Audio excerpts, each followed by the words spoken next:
morning. My name is David Bokhart. I'm the Associate Athletic Director for Compliance and Administration here at Indiana Tech. A couple of the things that I work with our incoming and continuing student athletes on include initial eligibility, certainly continuing eligibility. I do work with coaches and students to select non-term hours. So there might be situations where a student wants to take hours or credits from another institution. I'll work with them on previous institutions that have worked well for our students, how to get pre-approval for course selection, things along those lines. So I think that's a pretty common experience for me, especially this time of the year in the summer when our current students are in between semesters, things like that. I'll work a lot with coaches on things like scheduling and practice plans for the season, their 24-week limits, definitely. And then there's just a variety of other things that kind of populate throughout the course of the year. But for student athletes, probably the thing that I support them most on throughout the course of their experience is initial eligibility and continuing eligibility. Initially, if a student is an incoming freshman, they're required to meet 2 out of 3 criteria with the NAIA, and those are a 2.0 high school GPA or better, an ACT score of 18 or higher, and an SAT score of 930 or higher, 970 or higher now in the new system. So ACT 18, SAT 970 combined, critical reading and math. And then the third criteria is class rank. Many schools are not doing class rank anymore, but if the school still does and you rank in the top half of your class, that can replace one of those previous 2 requirements. New for 2019-2020, if a student comes in ineligible, meeting only one of those 3 criteria, they can become eligible mid-year if they earn at least 12 credits at Indiana Tech in the fall and have at least a 2.0 GPA within those 12 credits. So that's new for 2019-2020. For 2020, there will be some additional eligibility criteria that involve dual credits that a student might have earned while he or she was a high school student. But for 2019, the 3 criteria still exist: class rank, high school GPA of 2.0 or higher, and or the SAT or ACT score. So that's the basics of initial eligibility. Any first-time NAIA participant will have to register with the NAIA Eligibility Center. The website is www.playnai.org. A student creates a profile, works with their high school to upload a transcript and a potential fee waiver request. A student may qualify for a fee waiver with the NAIA if they received partial or full free meal benefits in high school and or earned partial or full waiver of registration fees for the SAT or ACT. So the high school guidance office can upload transcripts and those fee waiver confirmations directly to the student's profile with the NAIA high school portal. Once a student creates a profile, they'll be given a 6-digit NAIA EC ID number. That number should be forwarded either to me or to the student's head coach, who can load that information in their shortlist, and then the student will be active in the system and processed by the NAIA as soon as they become a part of a shortlist here at Indiana Tech. If a student is pursuing multiple sports, the most common here at Indiana Tech is indoor and outdoor track, or cross country and indoor track and outdoor track.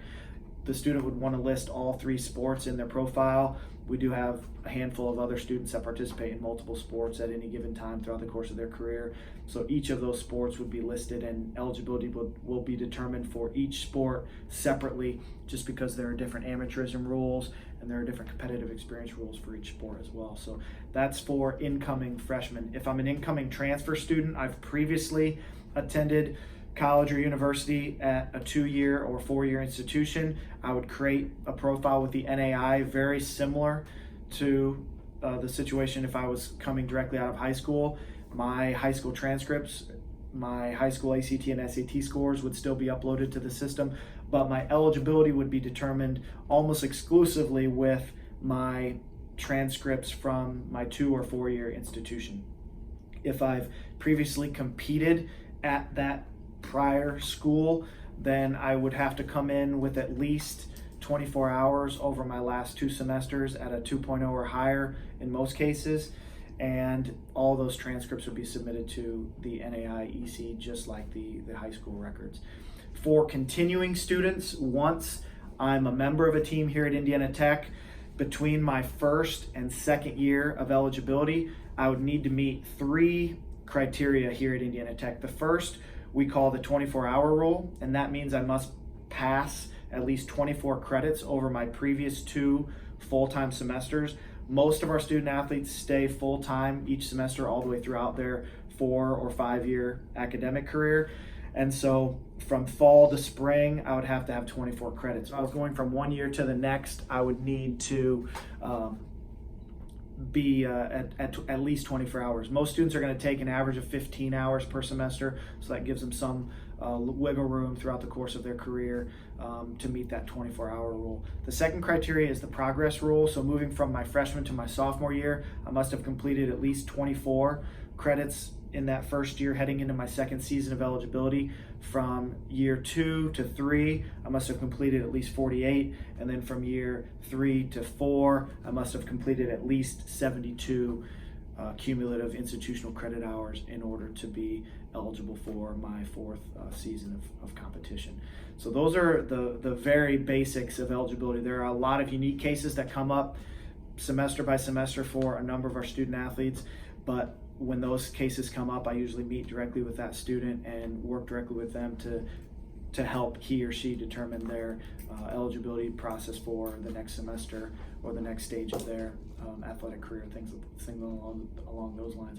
Other individuals on campus here that are really important to know as you're working toward eligibility or working with your eligibility. The primary person on campus that oversees all of our eligibility processes is Craig Dyer. He's our faculty athletic representative. He's a staff member and a full-time faculty member in the College of Business. He teaches a lot of sport management courses, but he works in conjunction with our coaches, our athletic administration, and our registrar's office to make sure that our eligibility certification process on our campus is in accordance with NAIA regulations. We're following all the steps for returning eligibility and for each season when teams are working to certify for the upcoming year. So Professor Dyer is very important. Our registrar's office oversees all of the academic information that is entered into any NAIA system. They process all current student transcripts that need to be uploaded to the NAIA, and so in addition to approving non-term hours or coursework from outside of Indiana Tech to be transferred back into Indiana Tech, the registrar's office has a very important function with the eligibility process here at Indiana Tech as well. The first point of contact for almost any student athlete with regard to eligibility would be that incoming or returning would be their head coach or their coaching staff. The coach probably has a staff member within their program that deals primarily with eligibility and continuing eligibility, course registration, academic monitoring, things along those lines. And that is usually a student's first point of contact. Students will be referred to me by the head coach, but I'm also available for drop-ins and things like that here in the Warrior Athletic Center as issues come up. So I'm located in the Warrior Athletic Center, room 212. Ms. Jill Thomas, who's our athletic administrator for the department, sits at the front desk in there, and she can definitely direct you to my space in Warrior Athletic Center 212. We're located immediately west of the turf field, which is the home of our lacrosse and soccer programs, and immediately east of the Keene building, which houses several academic programs and some other areas and classrooms here on Indiana Tech. Please stop by and see me anytime. If you have any questions, you can email me, gdbokhart, B-O-K-H-A-R-T, at indianatech.edu. And my phone number is 260-422-5561, extension 2135. Again, I'm the Associate Athletic Director for Compliance and Administration here at Indiana Tech. Look forward to meeting you and answering any questions you have about your eligibility for athletics in the NAIA and here at Indiana Tech. Thank you.